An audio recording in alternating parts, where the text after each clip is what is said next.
Yesus berkata dalam Matius 15 ayat 19, karena dari hati timbul segala pikiran jahat, pembunuhan, perzinahan, percabulan, pencurian, sumpah palsu, dan hujat. Dosa itu tidak lahir satu hari. Dosa itu lahir dari benih di dalam hati. Waktu kita mulai tidak jaga hati dan pikiran kita. Markus 7 ayat 20, Yesus bilang gini, katanya lagi, apa yang keluar dari seseorang, itulah yang menajiskannya. Sebab dari dalam, dari hati orang timbul segala pikiran jahat, percabulan, pencurian, pembunuhan, perzinahan, keserakahan, kejahatan, kelicikan, hawa nafsu, iri hati, hujat, kesombongan, kebebalan. Ayat 23, semua hal-hal jahat itu timbul dari dalam dan menajiskan orang. Lihat, dosa itu lahirnya dari hati kita, dibuahi di situ. Orang tuh kalau jatuh, dia sudah pikirin sebelumnya dan dibiarin. Saya mau bahas contoh-contoh kejatuhan sekarang. Kejatuhan dalam perzinahan atau percabulan itu dimulai dari benih dalam hati. Yesus berkata dalam Matius 5 ayat 28, tetapi aku berkata kepadamu, setiap orang yang memandang, perhatikan, perempuan serta menginginkannya, kata kedua. Yang pertama, memandang dari mata. Lalu menginginkannya, sudah berzinah dengan dia di dalam hatinya. Laki-laki kelemahannya di mata, perempuan juga. Kalau laki-laki itu perempuan, kalau perempuan itu shopping, ya, lemah banget di mata, ya. Nah, setiap orang yang memandang perempuan serta menginginkannya sudah berzinah dengan dia di dalam hatinya. Bu Heni, masa ngelihat perempuan cakep gak boleh? Namanya orang punya mata, gak buta. Yesus bilang gini, memandang dan menginginkan. I guess like this. First look is fine. Second look is dangerous. Pandangan pertama aman. Tapi kalau sampai Anda noleh lagi, sekali lagi, itu mulai benih di situ. Saya nggak masalah kalau Jojo memandang seseorang satu kali. Tapi waktu dia mulai putar kepalanya, saya masalah. Namanya laki-laki, masa Pak Jojo nggak bisa gitu? Bisa dong. Mungkin gini, kadang-kadang kita pertama kali lihat tuh kayaknya nggak fokus, bener nggak? Tapi pandangan nggak fokus aja kok mempesona. Berarti kan kita pengen lihat lagi. Hah? Gitu kan? Bener nggak kira-kira gitu? Nah, memandang is fine. Tapi ketika mulai timbul keinginan, ini bahaya. Yang bahaya gini, Anda mulai mereka-reka, kapan istri gue pergi ya? Kapan pasangan gue dipanggil Tuhan ya? Gawat kan? Ini cocok buat ganti nih, gitu. Nah ini bahaya, mendoakan pasangan cepat dipanggil Tuhan. Soalnya dalam kekristenan gak boleh bercerai, Bu Heni. First look is fine. Second look is dangerous. Saya makanya bilang, hati-hati ya. Hati-hati. Sin will fight its way. Dosa itu akan berjuang untuk menjatuhkan Anda.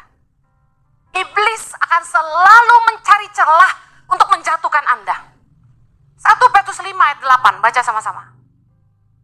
Bacanya kencang-kencang bilang gini, sadarlah, 1, 2, 3, sadarlah dan berjaga-jagalah. Lawanmu si iblis berjalan keliling sama seperti singa yang mengaum-ngaum dan mencari orang yang dapat ditelannya. Look, Anda lengah, iblis gak lengah. Anda harus selalu alert, sadar, dan berjaga-jaga. Gue bisa jatuh. Karena iblis selalu akan cari celah untuk menjatuhkan Anda. Mari saya kasih contoh sehari-hari. Jalan masuk dosa itu dari mana? Yang pertama, jemaat minta didoakan. Atau teman minta didoakan. Awalnya mendoakan, habis itu pelukan. Ini bahaya. Kemudian, konseling pribadi, teman curcol, jemaat curcol, pengerja curcol. Awalnya yang diusap air matanya, habis itu yang diusap semuanya. Karena itu saya bilang sama pengerja, tolong konseling itu pria dengan pria, wanita dengan wanita. Karena jangan sampai dia merasa kasihan. Udah mulai deh, ku hapus air matamu, gitu kan? Ku hapus. Masalahnya gini, zaman sekarang pria juga jatuh dengan pria. Wanita juga jatuh dengan wanita. Jadi saran saya, curcol-curcol itu jangan di ruangan tertutup. Jangan.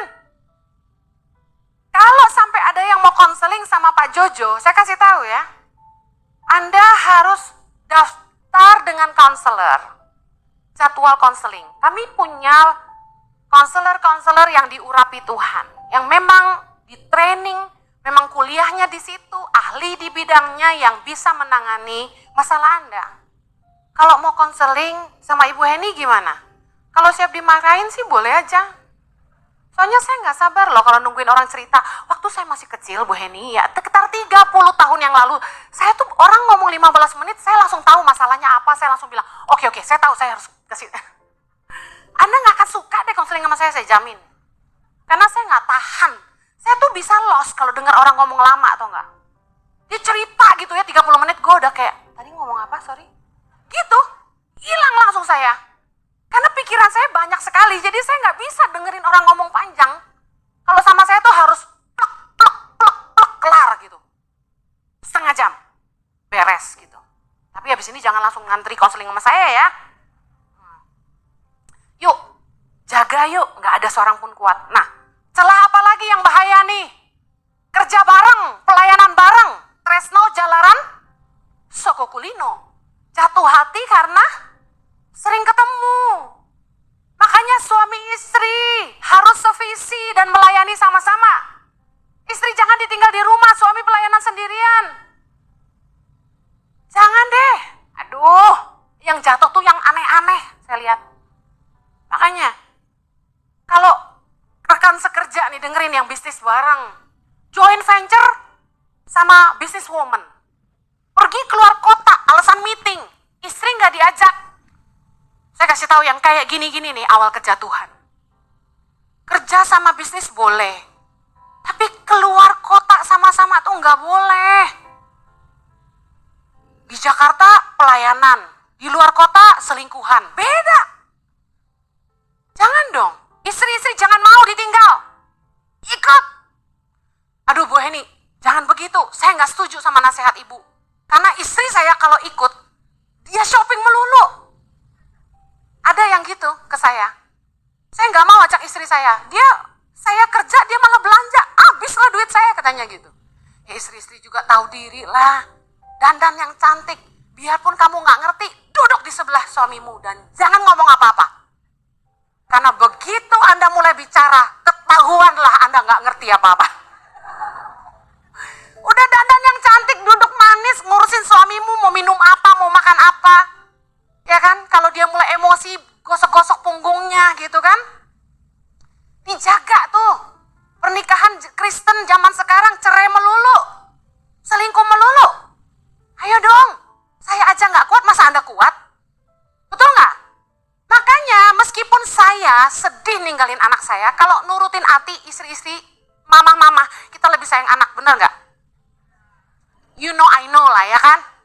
Tapi karena saya nggak mau suami saya jatuh, saya ikut dia pelayanan.